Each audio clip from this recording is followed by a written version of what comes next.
podcast, just the Goblin delivery driver segment. I don't know what I'm doing, but I'm having fun with it. So I want to talk today while I'm driving to the Nerd Rage Gaming. Shout out to Nerd Rage Gaming. I'm actually gonna be commentating there tonight with with Dom Stryker, one of my close buddies, going over Wednesday Night Modern. However, I will say that I heard about this new Magic movie, and I want to give my thoughts. I think that the idea of having a Magic movie is very enticing, and it's going to be something that we as Magic players always want to see. But allowing ourselves to, believe in this idea that there's going to be they said it's going to be a cinematic universe similar to Marvel. And I just feel like, if we get our hopes up and then, we get like a Teferi movie, and then we get like a Domri movie, and then like a Nicol Bolas movie, and then like a Karn movie, and like a Yawgmoth movie. Like, these are all great ideas, but the issue is execution, right? If it ends up being a giant money sink for Wizards and it ends up not being profitable, then it's going to make us A, look bad as a game, and B, it's going to make it really hard for us to go back to that idea in the future. So I'm really, really hoping that Wizards is going to take this idea for a movie and knock it out of the park. I did hear that the same studios that did Detective Pikachu is going to do it. Whether that's a good thing or a bad thing is subjective to whether or not you liked Detective Pikachu. I didn't see it, so I can't speak on it one way or the other.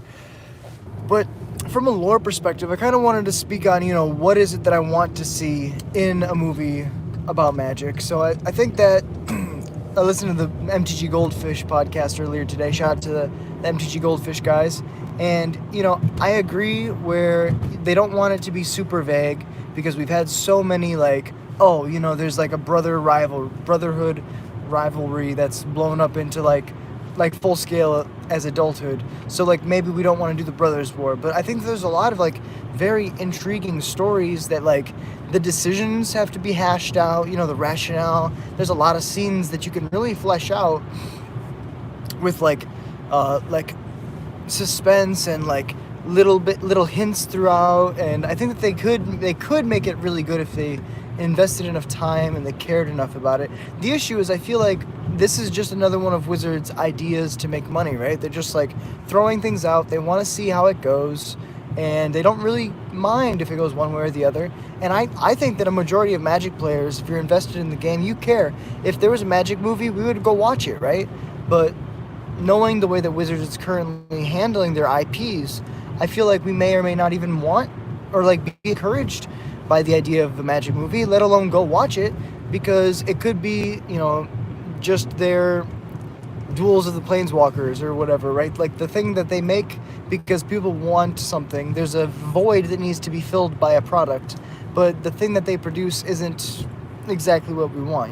Duels of the Planeswalkers is great, right? It was like so much fun back then, but the issue is it was not what we expected. We expected something akin to like Magic Online, or like a little bit more. And I feel like that's what we need from this movie about Magic, is we need to see something more. We can't just have, the Brothers War. We can't just have, the fight versus Nicol Bolas and Ugin. We can't have the fight between the Eldrazi and the Gatewatch.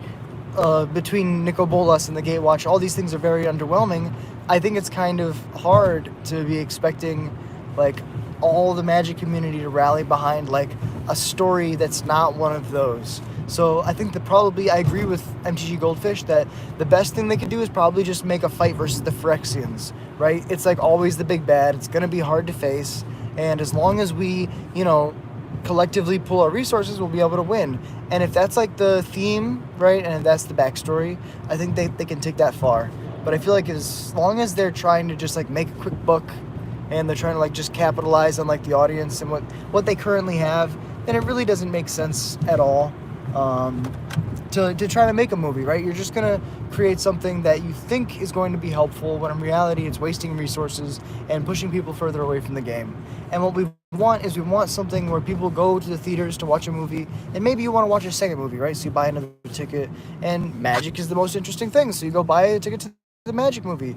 Then you go watch the movie, and oh my god, it's so cool. Maybe at the end, you want to go play the card game. And I think that's the goal, right? Of any like thing that they create, they want to see whether or not they can entice more people to the game. And I think that a movie is the best way to do that. You know, if you're trying to connect with an audience that you haven't met before, a younger audience that enjoys watching movies, enjoys stories, but doesn't want to read, like, a movie is the best way to do that. Now, they have to figure out how to take the extremely in-depth, you know, beautiful storytelling of Magic and just make sure that it's translated onto the screen.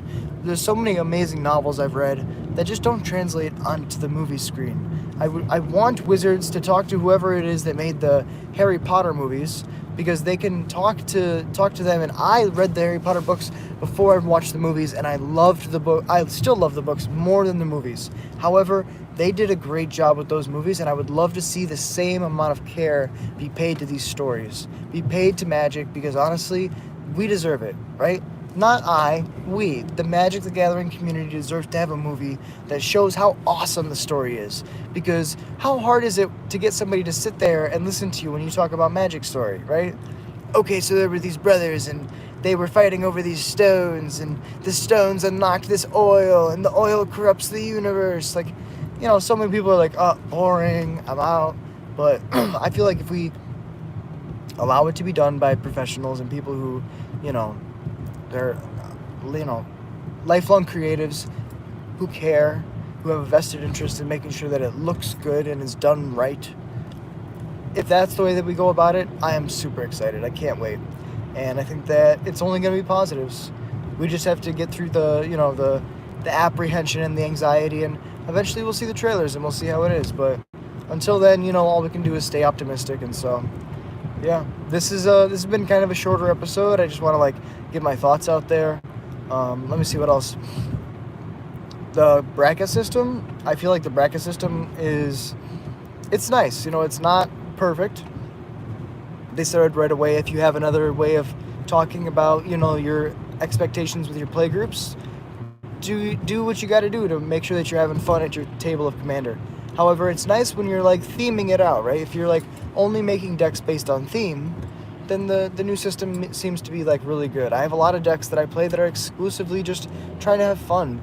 And it's crazy when those decks win a game, because they're not really, it's perfectly said, they're not about winning. You know, those decks are built just to be played and have fun. When I play Commander, I don't really care about the winning part. You could call me I think it's a Timmy, someone who just enjoys the player-to-player experience, the gathering, if you will. That's, like, my favorite part about playing Magic. I love the cards. I love playing the game. I'm not a big fan of winning. It's not the thing that I'm playing the game for. I'm not playing the game to, like, get those wins. I'm playing the game so that I can see my friends and I can enjoy playing the cards that I love. You know, like, I love playing Goblins because Goblins are my friends. I think about my cards like my friends because I'm crazy like that. I'm a Goblin. But so, and to each their own, right? Spikes are totally fair to want to win because, you know, that's as real to them as not winning is to me, you know? As seeing my friends is to me. There's prioritizations, things that you have to try to do in a certain order, right? So, like, if what comes to you naturally is fighting for first and then the emotional relation to your peers is last, totally fair. For me, it's the first thing. For me, I'm always thinking about how is it that I'm going to be able to join my opponent in a game that's going to edify both of us, build us both up, allow us both to feel like we learned something, like we grew. That's why I like playing Magic, because I feel like, you know, iron sharpens iron, and we're playing at the highest of levels to make each other the best Magic players that we possibly can. And that's all we can hope for, is to be the best Magic players we possibly can. So, you know, big shout out to all the people who I play with, big shout out to all the people who, you know, help me be better. The Team Flexlock guys, the Nerd Rage gaming guys, the Boar's Hack gaming guys, the Tales from the Tap guys, like everybody that I have a community with. I'm super, super grateful, because I wouldn't be who I am without the community that's around me. We are the people who build us up. And so, yeah, Magic movie, how would I do it?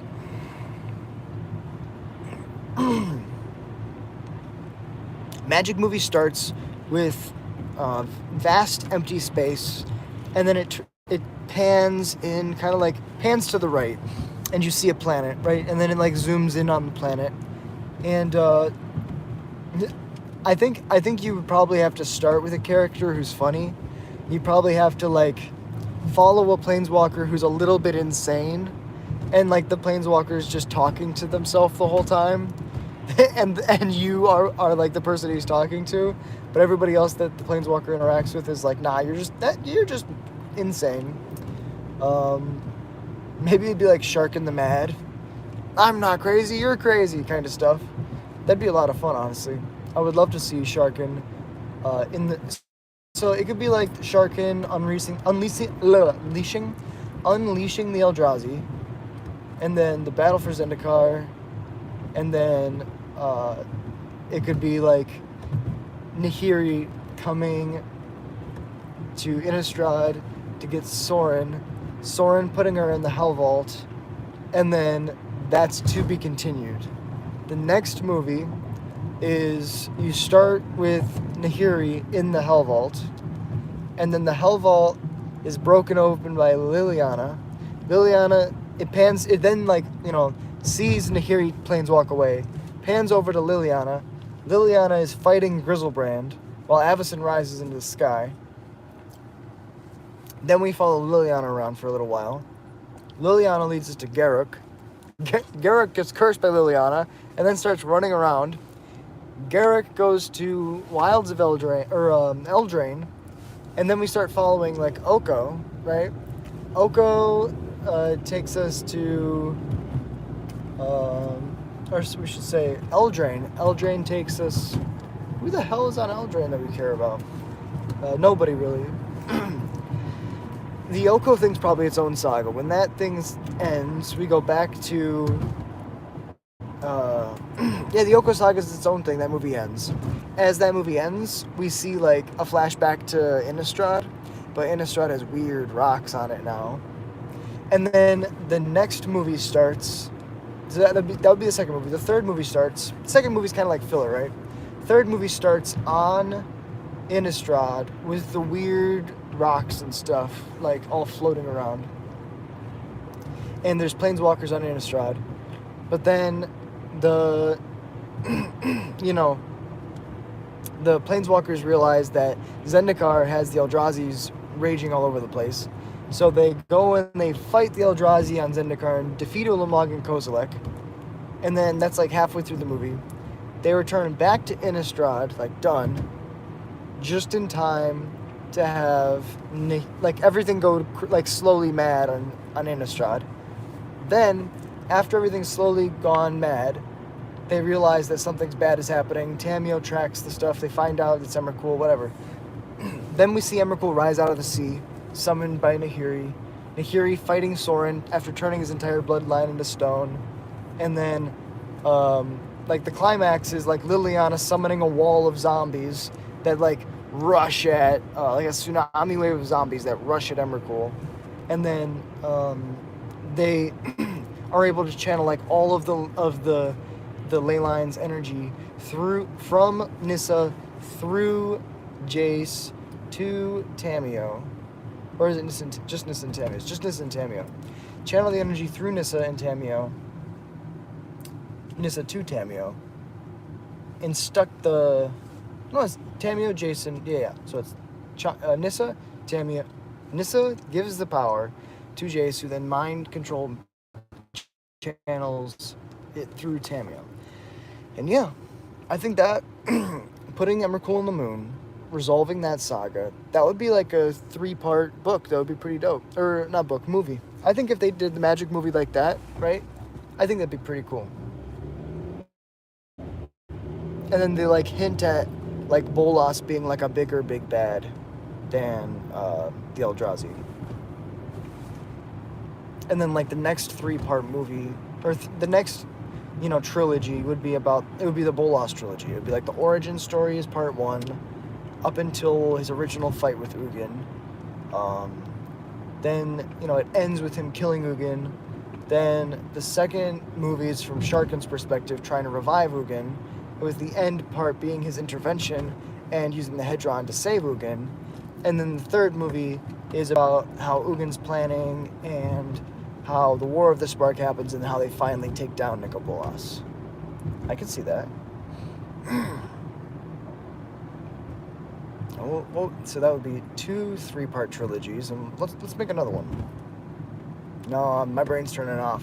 But yeah, I've just been brainstorming. I really appreciate y'all watching. You have a beautiful day. Thank you so much for watching.